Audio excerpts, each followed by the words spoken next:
There's a moment most of us know. The day is done, nothing is waiting, the phone is quiet, and there's finally time to just stop. So you sit down, and almost immediately, something happens. It's subtle, hard to name, a kind of low-level friction that doesn't quite make sense given the circumstances. The phone comes out. A moment later, it goes back down. A thought drifts in about something that was already handled. A quiet feeling that something still needs attention, even though nothing does. I noticed this in myself not long ago. A completely free evening, nothing scheduled. I sat down to watch something, and within 10 minutes, I picked up my phone 3 times. Not because anything had happened, not because I was expecting anything, just because some part of the mind couldn't quite settle into the idea that this was enough. Nothing was wrong, and yet something wouldn't switch off. There's a persistent hum underneath it all, a low-grade restlessness that follows even into stillness. And if someone asked why, there's no clean answer, because the answer doesn't make logical sense. The bills are paid, nobody is angry, nothing bad is happening.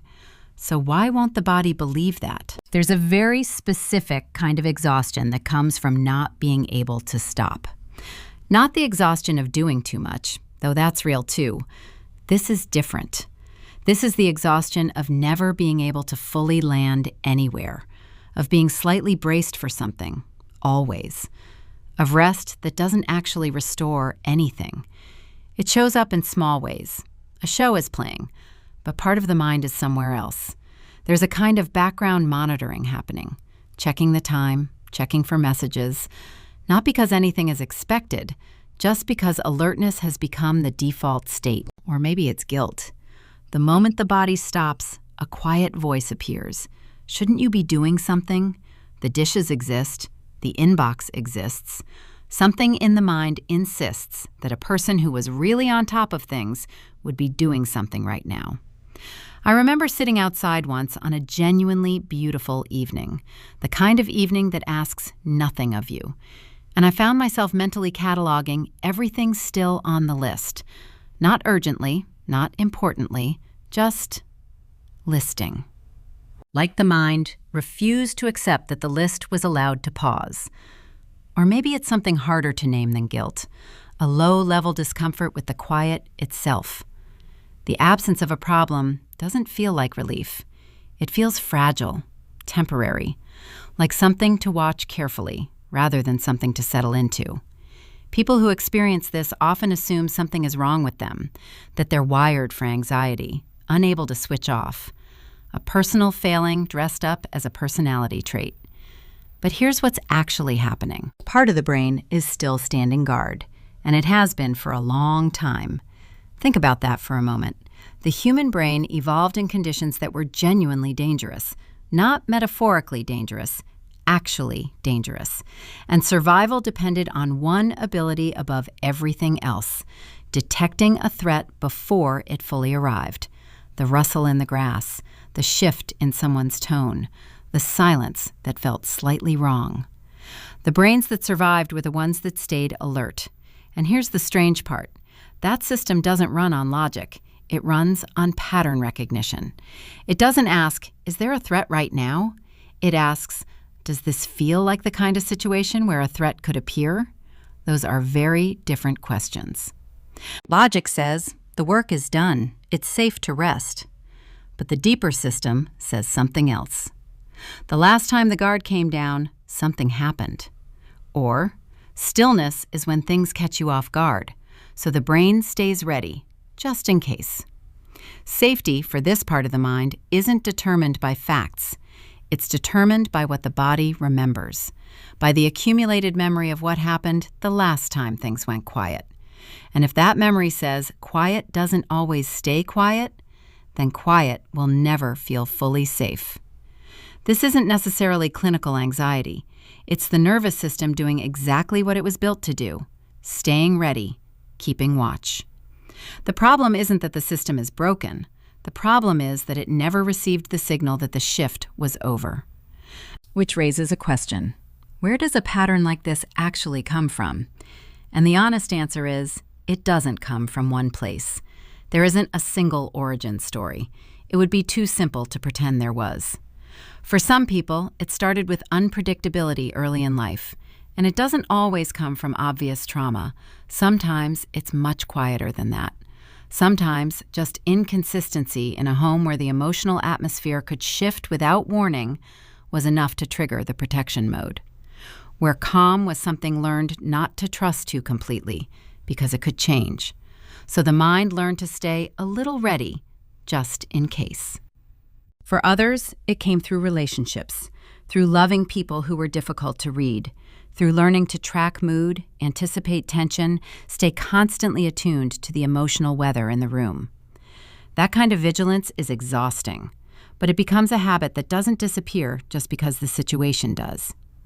For others, it had nothing to do with early life at all.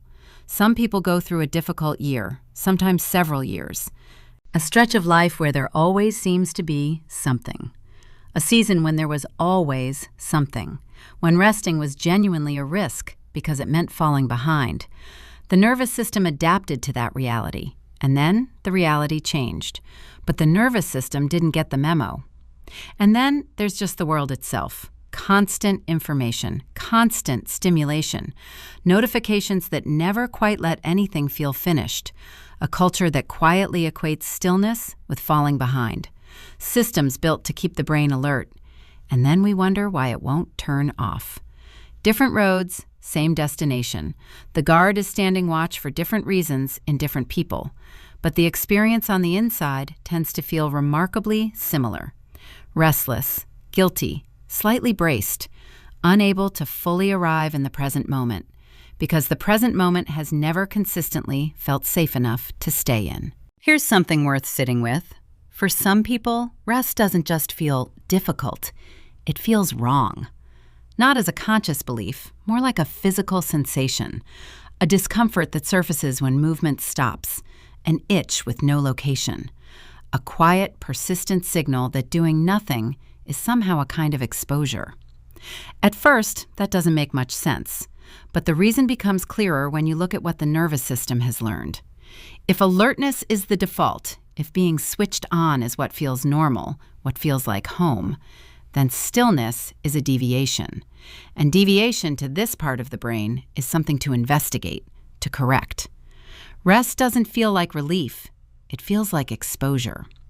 So the stillness gets filled. A small task appears, then another.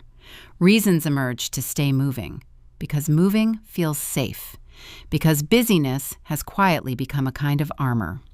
I used to do this without even noticing. Sit down to rest, and within minutes, something would get tidied, checked, something small would get started. Not because it needed doing, because stillness had this quality to it, like a room that's slightly too quiet, like something wasn't quite right. And the only way to make that feeling go away was to move. Some people only feel okay when they're doing something, not because they're passionate about the task, because activity quiets the alarm. Busyness gets regulated by more busyness. And actual rest, the kind that requires sitting with stillness, never quite happens. The body gets tired, but it doesn't get restored. And the longer this continues, the wider the gap grows between the life being lived and the life that can actually be felt. Here's what matters most about all of this. Not a technique or a breathing exercise, neither a morning routine, just this. The inability to relax is not a character flaw. It's the shape of a nervous system that learned, over time and for real reasons, to stay alert. It learned well. It adapted. It stayed prepared. It kept watch over every quiet moment that might not have stayed quiet. A brain that stays alert in an unpredictable environment isn't broken. It does exactly what it was supposed to do. The guard standing watch is not the enemy. It's just trying to help. It noticed things. It prepared itself. It kept the alarm running so nothing would arrive unannounced. It served a real purpose, in real circumstances, at a real point in time. The problem is not that the guard exists. It is that no one ever told it the shift was over. It's still scanning, still watching for something that used to come, still tensed against a threat that may not even be there anymore.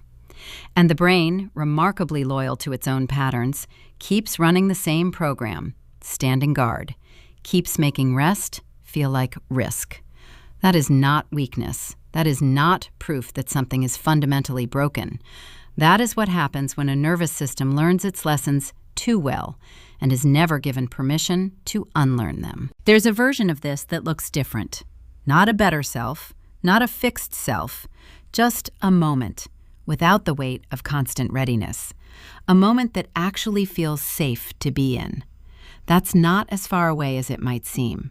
It's just that the guard hasn't gotten the message yet.